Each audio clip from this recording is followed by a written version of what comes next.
ಜೈರಾಮ್ ಮಾಸ್ಟ್ರನ್ನು ಕರೆಸಿದ್ರು. ಅಲ್ಲ, ನಾವು ಇಷ್ಟೆಲ್ಲ ಕಳ್ತನ ಮಾಡಕ್ ಬಂದಿದ್ದ ಆಕೆ ಹತ್ರ ಅಷ್ಟೊಂದು ಆಸ್ತಿ ಇದೆ ಅಂತ. ಅವಳು ಇಷ್ಟು ಸಿಂಪಲ್ ಆಗಿದ್ರೆ ಅವಳನ್ನ ಎಂತದ್ದು ಇಲ್ಲಿ ಯಾವ ಆಸ್ತಿ ತಗೊಳಕ್ ಹೋಗೋದು? ಈ ತರದ ಕಾರ್ಯಕ್ರಮಗಳನ್ನ ಮಾಡ್ತಾನೆ ಇರ್ಬೇಕಾಗುತ್ತೆ. ಇವತ್ತಿನ ಹಾಡು ಯಾರಿಗಾದ್ರೂ ನೆನಪಿದ್ಯಾ? ಯಾರಿಗಾದ್ರೂ ನಾನು ಕೇಳ್ತೀನಿ, ನಿಮ್ಗೆ ಯಾರಿಗಾದ್ರೂ ಇವತ್ತಿನ ಹಾಡುಗಳ ನೆನಪಿದ್ಯಾ?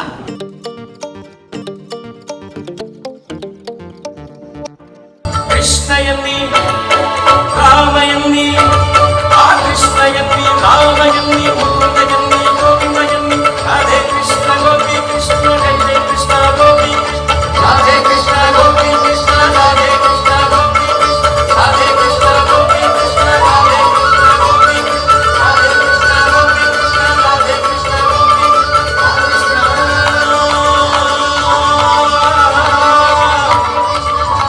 ಮುರಾರೇ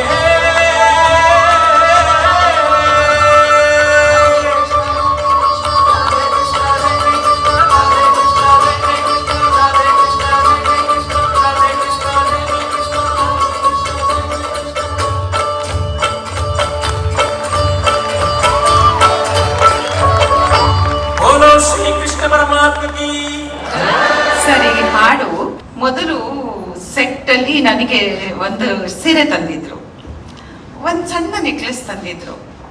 ಅದನ್ನ ರಾಜ್ಕುಮಾರ್ ಅವರು ಹೀಗೆ ನೋಡಿದ್ರು. ಅವ್ರು ಪೆಕೆಟಿ ಶಿವರಾಮ್ ಅವ್ರನ್ನ ಕರೆದ್ರು, ಅದರ ನಿರ್ದೇಶಕರು ಪೆಕೆಟಿ ಶಿವರಾಮ್ ಅವರು. ಜೈರಾಮ್ ಮಾಸ್ಟ್ರನ್ನು ಕರೆಸಿದ್ರು. ಅಲ್ಲ, ನಾವು ಇಷ್ಟೆಲ್ಲ ಕಳ್ತನ ಮಾಡಕ್ ಬಂದಿದ್ದ ಆಕೆ ಹತ್ರ ಅಷ್ಟೊಂದು ಆಸ್ತಿ ಇದೆ ಅಂತ. ಅವಳು ಇಷ್ಟು ಸಿಂಪಲ್ ಆಗಿದ್ರೆ ಅವಳನ್ನ ಎಂತದ್ದು ಇಲ್ಲಿ ಯಾವ ಆಸ್ತಿ ತಗೊಳಕ್ ಹೋಗೋದು? ಇದನ್ನ ಬೆಂಗಳೂರು ಪ್ಯಾಲೇಸ್ ಅಲ್ಲೇ ಶೂಟಿಂಗ್ ಮಾಡಬೇಕು. ಎರಡನೇದಾಗಿ ಈಕೆಗೆ ವಜ್ರ ವೈಡೂರ್ಯದಿಂದ ತುಂಬಿರ್ಬೇಕು. ಅವಳು ಕೂತಿದ್ರೆ ಅವಳನ್ನ ನೋಡಿದ್ರೆ ಅವಳನ್ನ ಹಾಗೆ ಎತ್ಕೊಂಡು ಹೋಗೋಂಗಿರ್ಬೇಕಷ್ಟು ಅವಳ ಆಸ್ತಿ ಅಂತಸ್ತುಗಳನ್ನೆಲ್ಲ ತಗೊಂಡೋಗ್ಬೇಕು ಅಂತಿರ್ಬೇಕು ಅಂತಂದ್ರು. ನಂತರ ಬಹಳ ದೊಡ್ಡ ಆರ್ಟ್ ಡೈರೆಕ್ಟ್ರು ನಮ್ಮ ನಾಗೇಶ್ವರ ರಾವ್, ಬಹಳ ದೊಡ್ಡ ಹೆಸರದು. ಅವರು ಆರ್ಟ್ ಡೈರೆಕ್ಟ್ರು. ನೀವು ನಂಬ್ತೀರಾ ಸರ್, ಆ ಸೀರೆಯಲ್ಲಿ ಇರುವಂಥ ನವಿಲಿತ್ತು ನೋಡಿ, ಆಗ ಅಂದರೆ ಇದು 75ರಲ್ಲಿ 76ರಲ್ಲಿ ಶೂಟ್ ಮಾಡಿರೋದು. ಆ ಸೀರೆನ ಒಂದು ದಿನ ನಿಲ್ಲಿಸಿ ಆ ಸೀರೆನ ಹೊಲಿಸ್ತಾರೆ.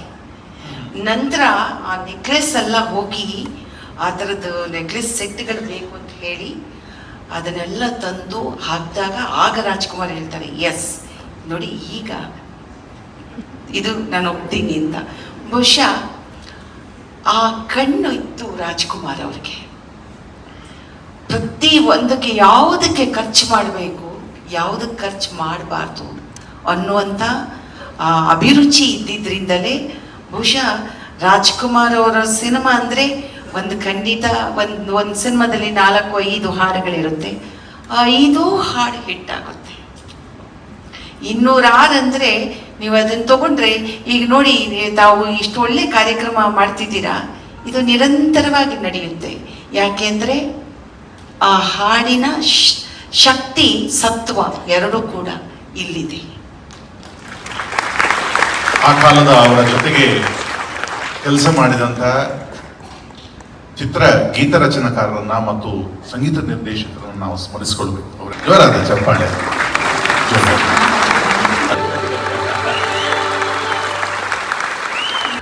ಆರ್ಕೆಸ್ಟ್ರಾದಲ್ಲಿ ಹಾಡ್ತಿದ್ದೆ ನಾನು. ನಮ್ಮ ಅಕ್ಕನ ಜೊತೆ ಹೋಗ್ತಿದ್ದೆ. 10 ರೂಪಾಯಿ ಕೊಡೋರು ಅವಾಗ. ಹಾಡ್ತಿದ್ವಿ. ನಂತರ ರಾಜ್ಕುಮಾರ್ ಅವರು, ಪಾರ್ವತಮ್ಮ ಅವರು ಆ್ಯಕ್ಚುಲಿ ಅಮ್ಮ ಹೇಳೋರು, ಜಯಮಾಲ ನೀನು ಹಾಡು, ನೀನು ರಾಜ್ಕುಮಾರ್ ಅವ್ರ ಜೊತೆ ಹಾಡು ಅಣ್ಣನ ಜೊತೆಲಿ ಅಂತ ಹೇಳೋರು. ನಾನೊಂದು 7-8 ಹಾಡು ಹೇಳ್ತಿದ್ದೆ. ಆ 7-8 ಹಾಡುಗಳಲ್ಲಿ ಇವೆಲ್ಲವೂ ಕೂಡ ಒಂದು ಹಾಡು ಹೇಳ್ತಾ ಇದ್ವಿ.